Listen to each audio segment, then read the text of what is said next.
Assalamu alaikum. My name is Dipon Chakravarti and I am a student as well. I am pursuing graduation and I also work in a call center. And my question is, why is it important for a woman to marry a third party if she wants to go back to her first husband after her first husband has given her talaq? भाई साहब का सवाल था कि ज़रूरी क्यों है कि अगर एक औरत अपने शोहर के साथ तलाक हो जाता है तो उसे दूसरे से थर्ड पार्टी से शादी करना ज़रूरी क्यों है पहले शोहर से वापस करने के लिए। ये सवाल है, सवाल अभी दोहरा है, जवाब दे रहा हूँ मैं। ये लोगों को गलतफहमी है कि अगर मियाँ बीवी का तलाक होता है और अगर वो फिर से शादी करना चाहते हैं, ये गलतफहमी है लोगों की कि उसको तीसरे से शादी करना फ़र्ज़ है। कुरान में साफ तौर पे लिखा हुआ है सूरह बकरा में सूरा नंबर 2 आयत नंबर 228 से लेके 242 तक तलाक का पूरा डिटेल दिया गया है, किस तरीके से तलाक दिया जाता है। पहले मैंने कहा था कि आपस में समझौता होना चाहिए, नहीं होता है तो गेट एन आर्बिट्रर, एक बड़े को बुलाओ, शोहर की तरफ से बीवी की तरफ से समझौता करो, नहीं होता है तो तलाक बोलने के बाद इद्दत के 3 माह है। कुरान में लिखा सूरह बकरा सूरा नंबर 2 आयत नंबर 228 के 3 माह, 3 महीने, 3 menstrual cycle is the period of waiting इद्दत। 3 महीने के बाद द डिवोर्स इज कंप्लीटेड। लेकिन 3 महीने के दरमियान अगर मियाँ बीवी वापस में रुजू होना चाहते तो हो सकते, तलाक नहीं होता है। लेकिन अगर 3 महीने तक रुजू नहीं होते और अलग हो जाते और 1 साल बाद उन्हें ख्याल आता है अरे हमने गलत किया, हम फिर से शादी करना चाहते, तो कुरान की आयत है सूरह बकरा सूरा नंबर 2 आयत number 232, do not prevent the women from marrying the former husband.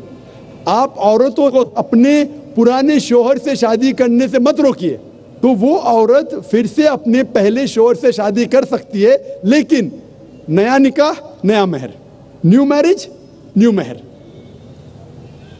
No no no, what you are saying is a misconception. I come to it. लोग समझते हलाला की जरूरत है, हलाला जैसी कोई चीज कुरान में है नहीं, मैं उसके ऊपर आऊंगा। लेकिन फिर से शादी करने के बाद फिर से इन लोग जिंदगी बसर करते हैं, 3-4 साल बाद फिर से कुछ नाइत्तेफाकी होती है, फिर से तलाक। वही तरीके से समझौता करो, बड़े को लेके आओ, तलाक बोलो, 3 माह रुको, फिर जाओ, फिर से 2 साल बाद याद आता है नहीं वापिस से रहेंगे, फिर से शादी कर सकते, फिर निकाह, फिर महर, फिर से झगड़ा होता है। फिर तीसरी बार अगर तलाक होता है तो अल्लाह ताला फरमाते सूरह बकरा सूरा नंबर 2 आयत नंबर 230 में कहते कि तीसरी बार अगर तलाक देंगे तो फाइनल।